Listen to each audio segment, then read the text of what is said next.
संसद का मॉनसून सत्र शुरू हुआ। इस सत्र में देश का बजट पेश किया जाएगा। 2 बजे देश का आर्थिक सर्वेक्षण पेश किया जाएगा।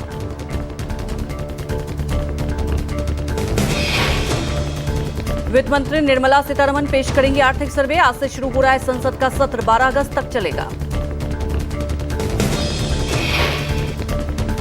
संसद सत्र से पहले पीएम मोदी का संबोधन, कहा देश सत्र को बारीकी से देख रहा है। तीसरी पारी का पहला बजट है। लोगों को जो गारंटी दी है जमीन पर उतारने का समय है।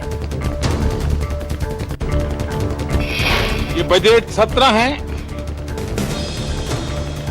मैं देशवासियों को जो गारंटी देता रहा हूं, क्रमशः रूप से उन गारंटियों को जमीन पर उतारना, इस लक्ष्य को लेकर के हम आगे बढ़ रहे हैं। पीएम मोदी ने कहा यह बजट हमारे 5 साल की दिशा तय करेगा। यह बजट अमृतकाल का अहम बजट है। भारत की विकास यात्रा का अहम पड़ाव, मजबूत नींव वाला बजट होगा। पीएम मोदी ने विपक्ष से सकारात्मक सत्र होने की अपील की। कहा जितनी लड़ाई थी वो लड़ ली, किसी से गुमराह करने की कोशिश की। अगले 5 साल राष्ट्र हित के लिए लड़ना है, दल नहीं देश के लिए लड़िए। पीएम मोदी ने विपक्ष पर तंज कसा। कहा देशवासियों ने हमें आज के लिए भेजा है, कल के लिए नहीं। जनता की आवाज को ना रोका जाए। कुछ दल नकारात्मक कर रहे हैं। जो पहला सत्र जिस सरकार को सेवा करने का हुक्म किया है देशवासियों ने, उसकी आवाज को कुचलने का और लोकतांत्रिक प्रयास हुआ। 2.5 घंटे तक देश के प्रधानमंत्री का गला घोंटने का, उनकी आवाज को रोकने का, उनकी आवाज को दबाने का लोकतांत्रिक परंपराओं में कोई स्थान नहीं हो सकता। नीट परीक्षा में हुई गड़बड़ियों को लेकर लोकसभा में हंगामा। शिक्षा मंत्री धर्मेंद्र प्रधान के बयान के बाद विपक्ष का हंगामा। धर्मेंद्र प्रधान ने कहा पिछले 7 साल से कोई भी पेपर लीक नहीं हुआ। पेपर लीक के कोई सबूत नहीं, कुछ जगहों पर गड़बड़ी मिली है। ये जो कहा गया देश की अभी की एग्जामिनेशन सिस्टम रबिश है सर, इससे दुर्भाग्यजनक बयान देश की नेता प्रतिपक्ष का कुछ नहीं हो सकता है सर। मैं कठोर शब्द से इसको निंदा करता हूं सर। मेरे सरकार की हिम्मत है, अभी हमने पब्लिक एग्जामिनेशन की रेगुलरिटीज में बिल लाए, कानून बनाए। विपक्ष ने धर्मेंद्र प्रधान पर पलटवार किया। कहा नीट परीक्षा रद्द क्यों नहीं की गई, बच्चों के भविष्य से खिलवाड़ हो रहा है। राहुल गांधी ने नीट मुद्दे पर कहा पेपर लीक गंभीर मुद्दा है। नेता प्रतिपक्ष राहुल गांधी बोले ये छात्रों के भविष्य का मामला है। Issue is that there are millions of students in this country who are extremely concerned at what is going on and who are convinced that the Indian examination system is a fraud. That is what is at stake here. Millions of people believe that if you are rich and if you have money, you can buy the Indian examination system. Rahul Gandhi के बयान पर धर्मेंद्र प्रधान का पलटवार। कहा पूरी व्यवस्था पर सवाल खड़े कर देना गलत और दुर्भाग्यपूर्ण है। नीट यूजी मामले पर सुप्रीम कोर्ट में सुनवाई जारी। सुप्रीम कोर्ट नीट यूजी को रद्द करने की याचिका समेत 40 से ज्यादा याचिकाओं पर सुनाएगा अंतिम फैसला।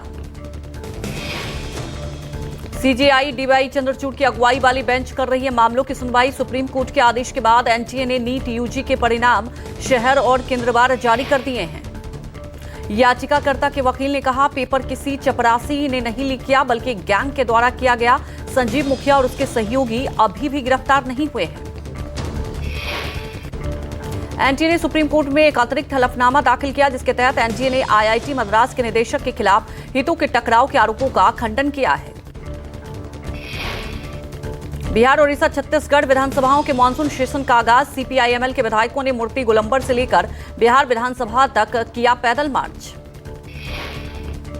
मानसून सत्र शुरू होने से पहले छत्तीसगढ़ के सीएम विष्णुदेव साय ने कहा कांग्रेस के पास कोई मुद्दा नहीं, वो लोगों को गुमराह कर रही है कि सरकार कुछ नहीं कर रही। 29 जुलाई से शुरू होगा यूपी विधानसभा का मानसून सत्र। सरकार को घेरने की तैयारी में विपक्ष। सत्र के दौरान विपक्ष योगी सरकार के कानून व्यवस्था पर खड़ा कर सकता है सवाल। महंगाई को लेकर योगी सरकार को घेरेगा विपक्ष। आसमान छू रहे अरहर की दाल, फल और सब्जियों के दामों को लेकर सरकार को घेरेगा विपक्ष। 26 जुलाई से 2 अगस्त तक झारखंड विधानसभा का मानसून सत्र। आखिरी सत्र के हंगामेदार होने के आसार। 29 जुलाई को पेश होगा पहला अनुपूरक बजट। हरियाणा के नूह में कुछ ही देर में निकलेगा ब्रजमंडल यात्रा। नल्हड़ महादेव मंदिर से शुरू होगी ब्रजमंडल यात्रा। ब्रजमंडल यात्रा को लेकर नूह में भारी संख्या में सुरक्षा बल तैनात। ब्रजमंडल यात्रा को लेकर अलर्ट पर नायब सिंह सैनी सरकार। आज शाम 6 बजे तक नूह में मोबाइल इंटरनेट एमएमएस सर्विस बंद। नल्हड़ महादेव मंदिर पर ब्रजमंडल यात्रा के मद्देनजर सुरक्षा के कड़े इंतजाम। ड्रोन से निगरानी। आसपास के पहाड़ पर पुलिस की तैनाती। माउंटेड आर्म पुलिस तैनात। नूह में ब्रजमंडल यात्रा को लेकर ट्रैफिक एडवाइजरी जारी। जलाभिषेक यात्रा के दौरान चाक चौबंद सुरक्षा। 2000 जवानों की तैनाती। अरावली की पहाड़ियों में हरियाणा पुलिस के कमांडो चला रहे हैं सर्च ऑपरेशन। नूह में ब्रजमंडल यात्रा को लेकर डिप्टी कमिश्नर ने कहा, श्रद्धालुओं को कोई परेशानी ना हो इसके लिए स्वयंसेवकों को तैनात किया गया है। शांति का माहौल है। सभी धर्मों के लोग यात्रा का स्वागत कर रहे हैं। वॉलंटियर्स लगाया जाए। इन वॉलंटियर्स के माध्यम से जो भी हमारे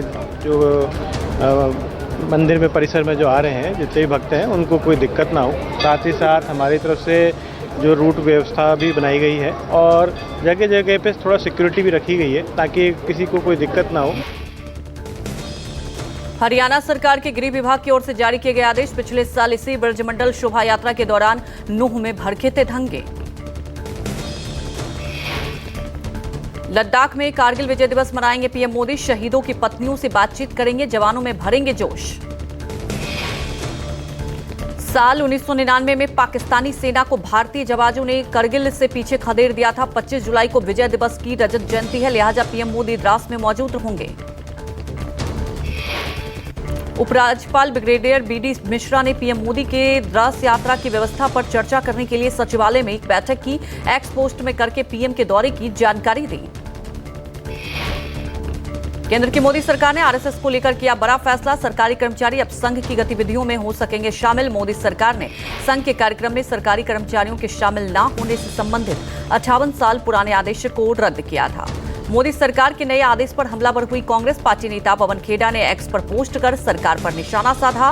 केंद्र सरकार के फैसले का आरएसएस ने स्वागत किया। एमपी कानून को लेकर आंदोलनरत किसानों की दिल्ली के कॉन्स्टिट्यूशन क्लब में अहम बैठक। लोकसभा में नेता प्रतिपक्ष राहुल गांधी से भी मिल सकते हैं किसान नेता। भारतीय किसान यूनियन ने 9 अगस्त को ट्रैक्टर मार्च का ऐलान किया। महाराष्ट्र में मराठा आरक्षण बनाम ओबीसी विरोध हुई तेज। मराठा आरक्षण के लिए मनोज जारंगे पाटिल के जवाब में आज ओबीसी जन आक्रोश यात्रा का आगाज। लक्ष्मण हाके और नवनाथ बागमारे करेंगे अगुवाई। सुप्रीम कोर्ट में यूपी उत्तराखंड सरकार के आदेश के खिलाफ दायर याचिका पर हो सकती है सुनवाई। कांवड़ यात्रा मार्ग पर खाने पीने की दुकानों पर दुकानदार के नाम और पते लिखने संबंधी आदेश को दी गई है चुनौती। प्रधानमंत्री मोदी ने नुस्खे के 46वें सत्र को संबोधित किया। रविवार से शुरू होगा सत्र। 31 जुलाई तक दिल्ली के भारत मंडपम में चलेगा। 150 से अधिक देशों के 2000 से अधिक प्रतिनिधि कर रहे हैं शिरकत। यूनेस्को के सम्मेलन को संबोधित करते हुए पीएम मोदी का बड़ा ऐलान। यूनेस्को वर्ल्ड हेरिटेज सेंटर के लिए $1 मिलियन का योगदान देगा भारत।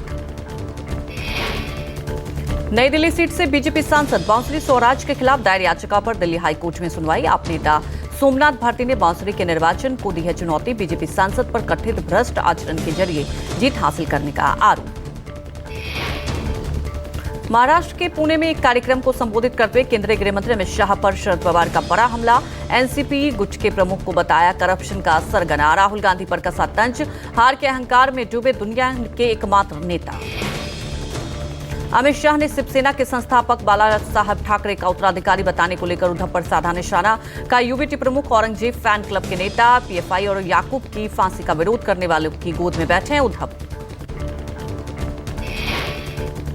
केंद्रीय गृह मंत्री अमित शाह के बयान पर एनसीपी की सांसद सुप्रिया सुले का पलटवार। कहा उनकी सरकार ने ही शरद पवार को पद्म विभूषण से नवाजा। करप्शन के आरोपी 12 नेता आज महाराष्ट्र सरकार में मंत्री हैं। महाराष्ट्र विधानसभा चुनाव से पहले महायुति में फूट के संकेत। एनसीपी नेता और डिप्टी सीएम अजित पवार का बड़ा बयान। स्थानीय निकाय चुनाव अपने दम पर लड़ने के लिए महायुति दल स्वतंत्र। कोलकाता में रविवार को आयोजित शहीद सभा में टीएमसी प्रमुख ममता बनर्जी और सपा प्रमुख अखिलेश यादव का मोदी सरकार पर बड़ा हमला। दोनों नेताओं ने कहा केंद्र की एनडीए सरकार लंबे समय तक चलने वाली नहीं है। पश्चिम बंगाल सीएम और टीएमसी प्रमुख ममता बनर्जी ने कहा सांप्रदायिक ताकतों के खिलाफ जब तक जिंदा हूं लड़ती रहूंगी। ममता ने कहा टीएमसी एकमात्र ऐसी पार्टी है जिसने 38% महिलाओं का प्रतिनिधित्व सुनिश्चित किया। समाजवादी पार्टी अध्यक्ष अखिलेश यादव ने शहीद सभा को संबोधित करते हुए कहा मोदी सरकार और बीजेपी की सांप्रदायिक आधारित राजनीति के दिन अब लद चुके हैं। टीएमसी की शहीद सभा में अखिलेश यादव की शिरकत पर बीजेपी ने कसा तंज। प्रदेश पार्टी अध्यक्ष सुकांत मजूमदार ने कहा अखिलेश यादव सपना देख रहे हैं कि आने वाले समय में उनके दोस्त प्रधानमंत्री बनेंगे और वो गृह मंत्री बनेंगे। दिल्ली में रविवार को बजट सत्र से पहले सर्वदलीय बैठक हुई। रक्षा मंत्री राजनाथ सिंह की अध्यक्षता में हुई सर्वदलीय बैठक में 44 दलों के नेताओं ने की शिरकत। बैठक में नीट एग्जाम धांधली, यूपी नेम प्लेट और स्पेशल स्टेटस का मसला उठा। बजट पर कांग्रेस के राष्ट्रीय अध्यक्ष मल्लिकार्जुन खड़गे ने कहा उनके दिल में जो आता है वो करते हैं। दूसरों से पूछने और विचार विमर्श की प्रथा बीजेपी में नहीं। रविवार को सर्वदलीय बैठक में एनडीए की सहयोगी जेडीयू ने बिहार को विशेष राज्य का दर्जा दिए जाने का मसला उठाया। आरजेडी नेता मनोज झा ने भी राज्य को स्पेशल स्टेटस दिए जाने की वकालत करते हुए तर्कसंगत बताया। सर्वदलीय बैठक में आप नेता संजय सिंह केंद्रीय जांच एजेंसियों की भूमिका पर मसला उठाया। आप सांसद ने पीएमएलए की आर्मी जांच एजेंसियों की कथित मनमानी को खतरनाक बताया। समाजवादी पार्टी ने सर्वदलीय बैठक में यूपी में नेम प्लेट का मुद्दा उठाया। सपा सांसद रामगोपाल यादव ने कहा कांवर मार्ग पर दुकानों पर नेम प्लेट लगाने का आदेश मुस्लिम समुदाय को टारगेट करने के लिए ले लिया गया है। यूपी में योगी सरकार के फैसले पर आरएलडी प्रमुख जयंत चौधरी का दो टूक बयान। जयंत ने कहा बिना सोचे समझे और अतार्किक तौर पर लिए गए फैसले को तुरंत वापस लिया जाना चाहिए। यूपी उत्तराखंड में कांवड़ मार्गों पर खाने पीने की दुकानों पर नेम प्लेट लगाने के आदेश पर एआईएमआईएम नेता ओवैसी ने भी किया विरोध। आदेश को बताया असंवैधानिक। कहा इससे नफरत बढ़ेगी और छुआछूत को भी बढ़ावा मिलेगा। महाराष्ट्र के सीएम एकनाथ शिंदे ने आज मुलाकात कर सकते हैं एनसीपी प्रमुख शरद पवार। मराठा आरक्षण सहित कई अहम मुद्दों पर हो सकती है चर्चा। यूपी में नाराज नेताओं को मनाने में जुटे सपा प्रमुख अखिलेश यादव, बदायूं के पूर्व सांसद और लोकसभा चुनाव से पहले राष्ट्रीय महासचिव पद से इस्तीफा देने वाले सलीम शेरवानी को लिखा पत्र। अलीगढ़ के योगेंद्र तोमर से को भी पत्र लिखा और वापस पार्टी से जुड़ने की अपील की। विवादित ट्रेनी आईएएस पूजा खेडकर की मां मनोरमा खेडकर को आज पुणे मजिस्ट्रेट कोर्ट में पेश किया जाएगा। 2 दिनों की पुलिस कस्टडी आज हो रही है खत्म।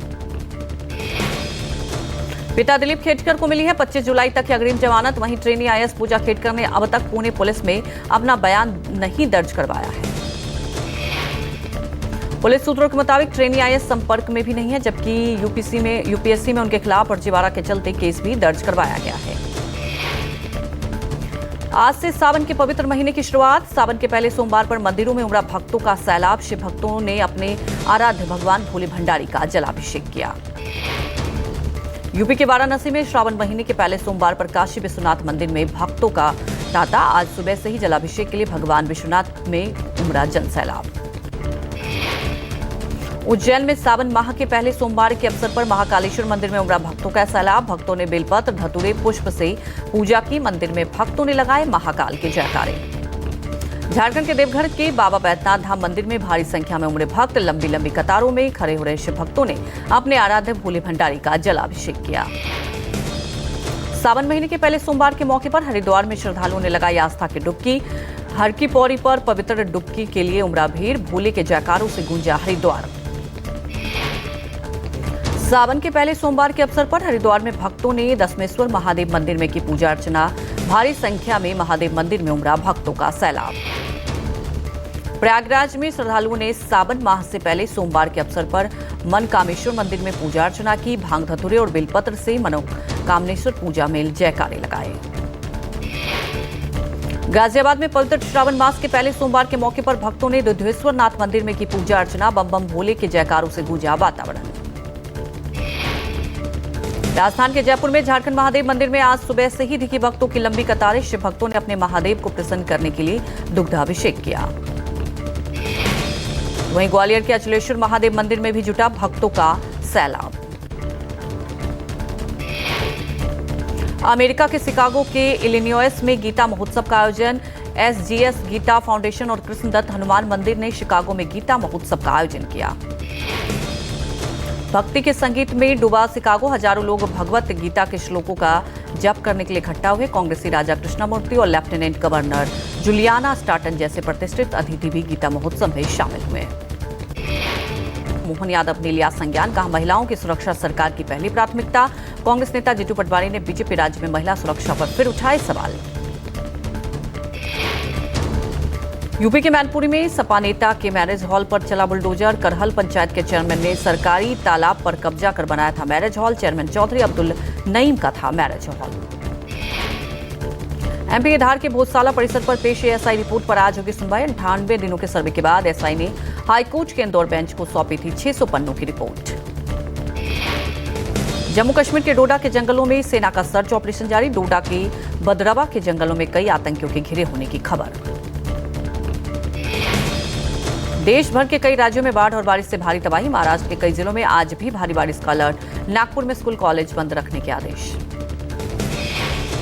मुंबई में भी भारी बारिश से जनजीवन अस्त व्यस्त। बारिश से रेल, सड़क और हवाई यातायात प्रभावित। कई इलाकों में जल जमाव से हलकान हुए लोग। मुंबई में समंदर बनी सड़कें। देश भर में भारी बारिश और गुजरात में बाढ़ से तबाही। यूपी, महाराष्ट्र समेत कई राज्यों में बारिश को लेकर अलर्ट जारी। नागपुर में भारी बारिश का अलर्ट, स्कूल कॉलेज बंद के आदेश। हरियाणा में आज से मौसम का मिजाज बदलने के आसार। मौसम विभाग ने पंचकुला, अंबाला, यमुनानगर, करनाल, महेंद्रगढ़ और रेवाड़ी में जारी किया बारिश का येलो अलर्ट।